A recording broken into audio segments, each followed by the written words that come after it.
know what I mean? Imam al-Awza'i, he was, subhanallah, he was very knowledgeable. Imam Layth, he was very knowledgeable. You don't hear about these people because they didn't have that student base. They didn't have like a lot of people and a lot of clientele like the other ones did. But they're all ours. But what does that mean? We don't follow any of them blindly.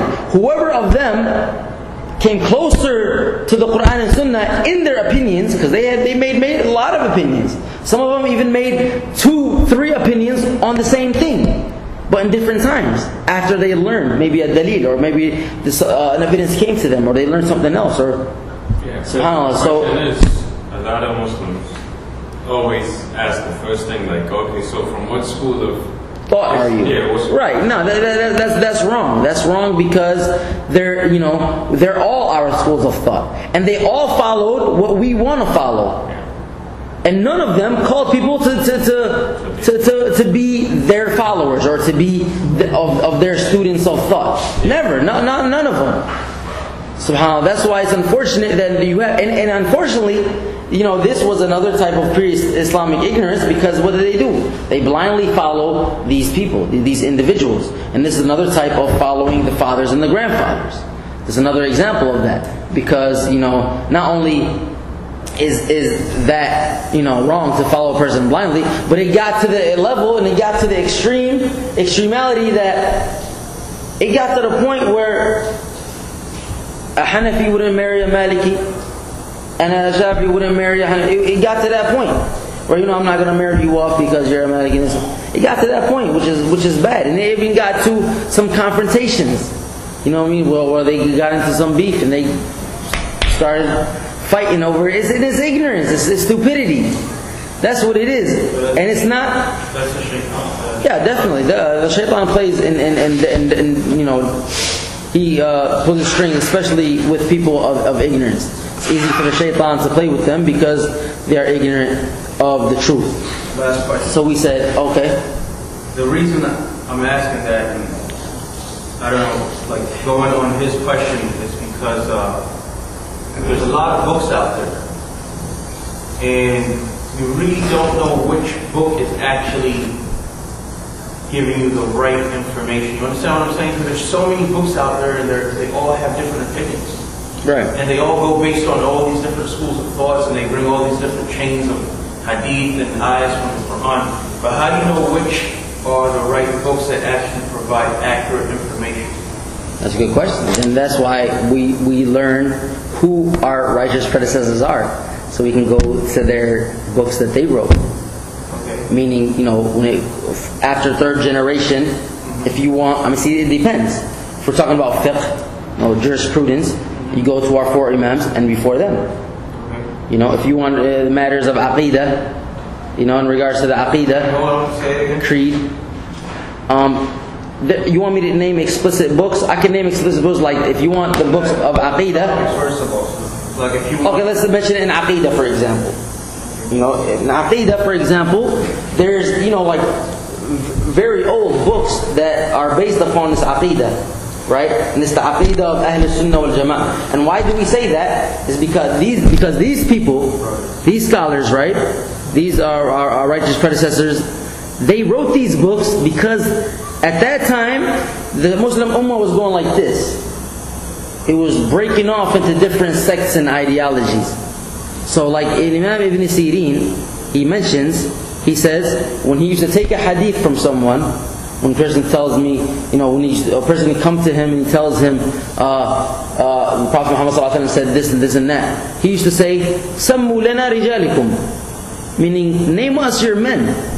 Name us the ones who this chain of narration, where did it come through? Who were the people that told you this hadith? And then that's when he would say, oh, Shaykh Hassan heard it from Ibrahim, I heard it from Muhammad, they heard it from Hakim, they heard it from... So you know whether the sources are... Right. So, and that's how the actual chain of narration of hadiths formulated. Right. Now there's some people right now, the Shaykh Yahya Hafidhahullah, the brother Shaykh that's in one of the Mashayikh in Yemen, and his Shaykh before him, the very knowledgeable Shaykh Muqbil Rahimahullah, who died. Now they could trace hadiths, which is, I find very amazing, from now to the time of the Prophet Muhammad ﷺ. Amazing. And I'm talking about from thiqah to thiqah, meaning this person they traced it from has to be a thiqah, meaning he can't be a hypocrite, can't be a liar, can't be a habitual wrongdoer. I'm talking about all these restrictions for hadith that's scary. You know what I mean? Even gets to the point where that's why some hadiths you find them that they're weak or they're mawdu'. Mawdu' means they're actually makdhub, meaning that they're lies about the Prophet ﷺ, meaning they're not even hadiths. Weak one has a weak chain of narration, meaning somewhere along the line of narrations, this person never met the other person, or he's in a different generation, or like the scholars of hadith said that this person, he had khalal, he had a problem. SubhanAllah, even if you had a problem memorizing, they wouldn't take your hadith, because you have a problem memorizing. SubhanAllah. So in regards to the books of Aqidah, to go back to that, there's like the books of Al-Imam Al-Lalaka'i, there's Al-Imam Al-Lalaka'i, there's Al-Imam Ibn Battah, there's Al-Imam Al-Ajurri. These are all books that talk about Aqidah, that talk about the creed and methodology of Ahlul Sunnah, especially at times where the Muslim Ummah was breaking off and falling off. Put your arms down. I'll tell you later. I'm going to get to you later in a little bit. Put your arms down.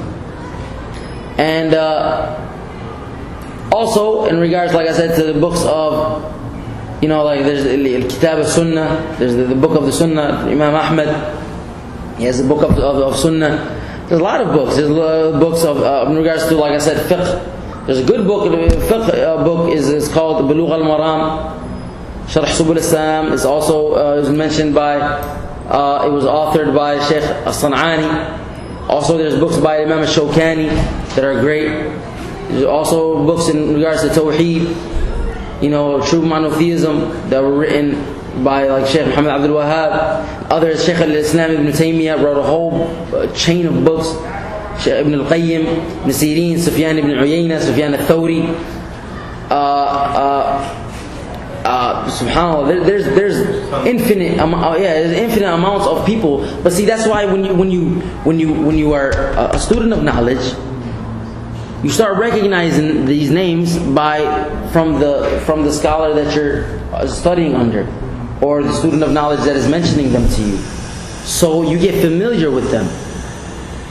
But like you said, sometimes if you're, and this is the scary part, sometimes if you're ignorant in these affairs or in these issues, even if someone tells you something or the name of someone, you wouldn't know.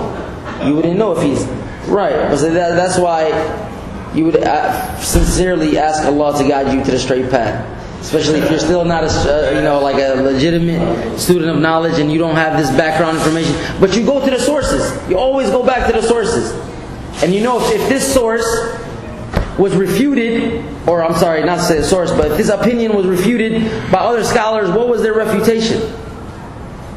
And what dalil did they use? And who understanding did they have? That's why, remember we mentioned earlier, we go back to the Quran and Sunnah, but with whose understanding? Who understood it your way? Now if he gives you all these types of people, but none of them are from the names like we mentioned, then you know that there's a problem. Or like maybe this person has a creed, or he believes in tasawwuf. He has some type of Sufism, or some type of Shi'ism, or some type of Ash'ariyism. But you'll know by the names that you get. Because this person is known for that, or this person is known for that, and so forth and so on. What? You had a question? Yeah. The same stuff said about which one, like some of them are like wrong, like some of the share, they say wrong things. Right. So okay. It's hard to get which one is wrong. No, it's not really hard. It's just you have to ask the right people.